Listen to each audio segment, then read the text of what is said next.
Bienvenue mesdames et messieurs, merci encore d'être sur www.net. Toujours nous sommes là dans les cadres toujours il y a échanger na bino ya ko na bino basango ko na biso voilà tozalaki lelo na conférence de presse oyo synergie ya ba mouvement citoyen oyo basalaki pour balancer campagne contre diplôme ya doctorat ya Matata Mponyo bolanda Gloria Senga oyo azo représenter Lucha na synergie ba mouvement citoyen ndenge azo ko expliquer point de presse donc l'objectif il y a point de presse na bango oyo salami lelo le 16 février 2018 en tout cas commentaire au ça te bolanda explication ndenge azo pesa azoloba par rapport à la conférence de presse au Basali pour sauver l'éducation il y a la jeunesse congolaise. En tout cas, je vous laisse suivre puis on se retrouve juste après. Nous, en tant que jeunes, d'interpeller le ministre de l'État de se saisir de ce dossier et au procureur général de la République d'ouvrir une enquête judiciaire quant à ça. Nous saisissons également l'opportunité pour lancer notre campagne de boycott contre les faux diplômes. La campagne sera dénommée Sauvons l'enseignement national. Disons non au diplôme politiquement transmissible.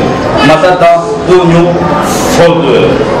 La campagne va s'étendre sur toutes les plateformes jusqu'à ce qu'on lui retire ses diplômes fraudulés. Il a commis une erreur de donner ces diplômes, ces fameux diplômes fraudulés à la jeunesse, surtout consciente que nous sommes. Et nous lançons un appel solennel à la jeunesse estudiantine, intellectuelle et à l'ensemble de notre peuple de soutenir cette campagne, car l'avenir de toute une génération, c'est l'avenir de toute une génération qui est en danger.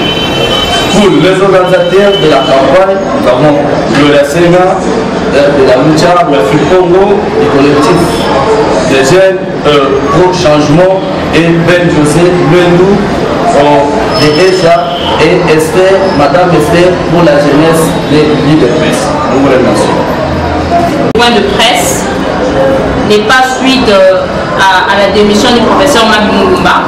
Je crois que ceux qui me suivent sur les réseaux sociaux, j'avais déjà commencé à alerter l'opinion quand nous avions remarqué cette irrégularité et cette fraude. Nous l'avions dénoncé avant même le professeur Mabi Mulumba. Donc notre point de presse n'a rien à voir avec la démission du professeur Mabi Mulumba. Ils savent eux-mêmes parce qu'ils sont tous de la mangeoire, ils sont de la même famille politique. Ils savent à quel jeu ils jouent, mais nous saluons quand même son courage. Mais quant à nous, nous avons pris l'initiative il y a des semaines avant que le professeur Mabi Mulumba puisse dénoncer cette irrégularité et fraude. Évidemment, nous avions même au cours de notre point de presse, nous avions interpellé l'UPC. Nous avions interpellé l'UPC. Comment est-ce que l'UPC, on se demande, est-ce que l'UPC est-elle toujours le berceau du savoir, ou bien c'est devenu un cimetière où tous les médiocres de la majorité présidentielle y vont pour obtenir des diplômes politiquement transmissibles? C'est ça la question que nous nous posons. Nous interpellons le recteur de l'université protestante au Congo.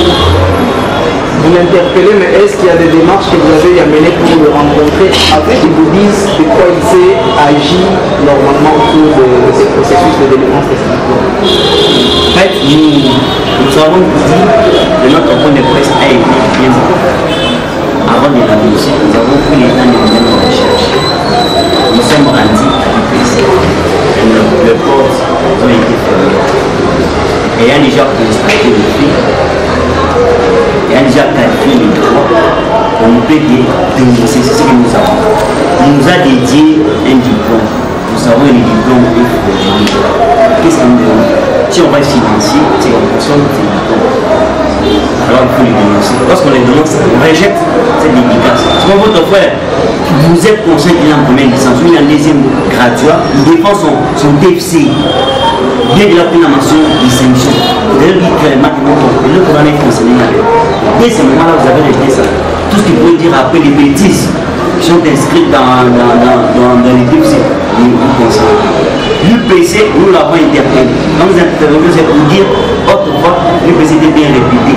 C'est le net commence à constater, l'UPC commence à fabriquer les diplômes. Il commence à délivrer les diplômes à des étudiants francophones. Pourtant, ce n'était pas ça la mission de l'université. Et si elle continue ainsi, elle va perdre sa réputation. Et on peut même retirer l'agrément.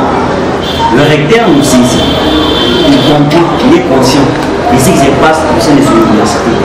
Il est conscient qu'un certain Matata Ponyo a soutenu sa thèse les 3 février. Il est conscient que ce certain Matata Ponyo devait attendre 2019. Il n'a pas voulu l'embaucher. Peut-être parce que l'homme pèse plus que le recteur. On ne sait pas. Voilà. Bandeko bazolanda biso na je crois na internet tosalaki tozosala point de presse na biso par rapport ya diplôme frauduleux et irrégulier ya monsieur Matata Mponyo. Monsieur Matata Mponyo selon batexte oyo ezali korégir enseignement national oyo ezali mpe korégir 3e cycle obtention ya titre ya 3e cycle elobi boye soki osalaki graduat na osala licence na yo mpo kota na DS il faut 2 ans. Mais ce matin encore azalaki ministre toyebi te ere nini azwaki 2 ans ya kosala DS na ye. À notre grande surprise na 2016 je me rappelle j'étais encore étudiante à l'UNIKI Matata Mponyo le 29 janvier 2016 à défendre DS Naye avec comme mention plus grande distinction bato bazala na commission na bato bazalaki professeur Nzandabwana professeur Luindula na professeur Boloti Losembe bakomelaki autorité académique bien avant pour dénoncer Matata Mponyo. Matata Mponyo d'abord na mnadé naye a changé sujet non seulement on a professeur Baye a changé sujet sans pour autant informer autorité académique bato faculté à département na bango ami saleli makambu na ndenge na ye yango wana professeur Nzandabwana ya kutu balingaki ba suspendre bango bato na Mponyo a influencé pour professeur na base la suspendu professeur ba komara lettre mais bato ba betara kara à l'époque l'homme était encore premier ministre et l'équipe à notre grande surprise le 3 février 2018 monsieur Matata Mponyo a soutenir thèse naye bapesi ye titre ya doctorat en sciences économiques.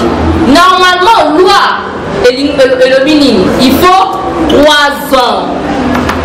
Donc après on a salaki 2 ans au bakisi 3 ans ce qui fait 5 ans pose un titre il y a doctorant.